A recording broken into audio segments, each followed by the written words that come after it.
తెలిస్తే ఆటోమేటిక్గా తెలిసిపోతుంది.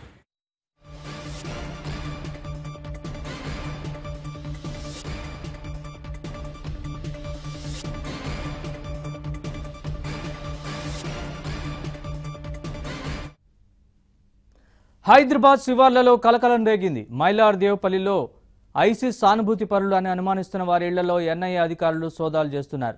మైలార్దేవ్పల్లిలోని 8 ఇళ్లలో సోదాలు జరుగుతున్నాయి. ఉగ్రవాద కోణంలో ఈ తనిఖీలు చేస్తున్నారు.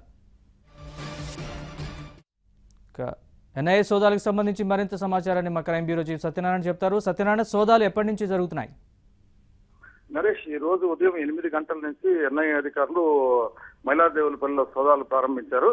ఉదయం 8 గంటల నుంచి వచ్చిన అంటే హైదరాబాద్ టాస్క్ ఫోర్స్ పోలీసుల సహకారము, తర్వాత ఇదే విధంగా స్పెషల్ ఇంటెలిజెన్స్ బ్యూరో, ఇతర నిఘా వర్గాల సహకారంతో వీళ్ళు సోదాలు నిర్వహిస్తున్నారు. అక్కడ ఐసిస్ సానుభూతి పనులు తలదాచుకున్నారన్న సమాచారం మేరకు సోదాలు కొనసాగిస్తున్నట్టు తెలుస్తుంది. 8 మంది ఇళ్లను ఐడెంటిఫై చేస్తారు. 8 మంది ఇళ్లలో ప్రస్తుతం అధికారుల బృందం ఉంది అక్కడ.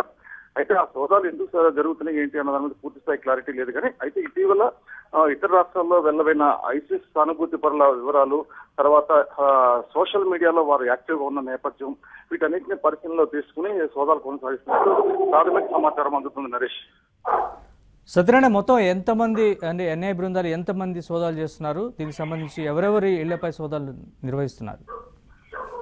8 మంది ఇళ్లు అని మాత్రం మనకు ప్రాథమికంగా తెలుస్తుంది. మైలార్దేవులపల్లిలో ఆ 8 మంది ఇళ్లు ఐసిస్ సానుభూతి పరులు అని చెప్తున్నారు. ఇప్పుడు పోలీసులు పెద్ద ఎత్తున అక్కడ చేరుకోవడం జరిగింది. స్థానిక పోలీసులు ఉన్నారు, అలాగే స్పెషల్ ఇంటెలిజెన్స్ నిఘా వర్గాలు ఉన్నాయి, తర్వాత టాస్క్ ఫోర్స్ పోలీసులు కూడా అక్కడ ఉన్నారు.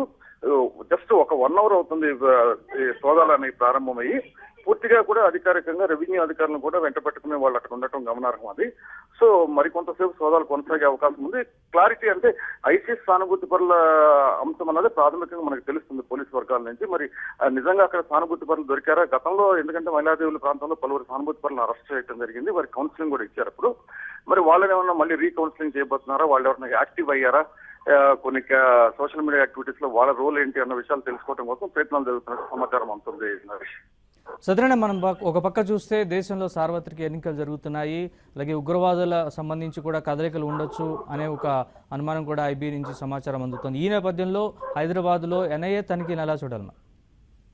వాస్తవంగా గత కొన్ని రోజులుగా అటు ఉత్తరాది బెల్ట్, తర్వాత జమ్మూ కాశ్మీర్ లో ఒక సోషల్ మీడియాకు సంబంధించిన ఒక ప్లాట్ఫామ్ ని ఒక ఐసిస్ తో సంబంధాలు కొనసాగుతున్న వ్యక్తుల్ని గుర్తించడం జరిగింది. దాదాపు 900 నుంచి 1,400 మంది సభ్యులు ఐసిస్ భావజాలం వైపు ఆకర్షితులై దేశవ్యాప్తంగా వాళ్ళు తమ చాటింగ్ కొనసాగిస్తున్నట్టు తెలుస్తుంది.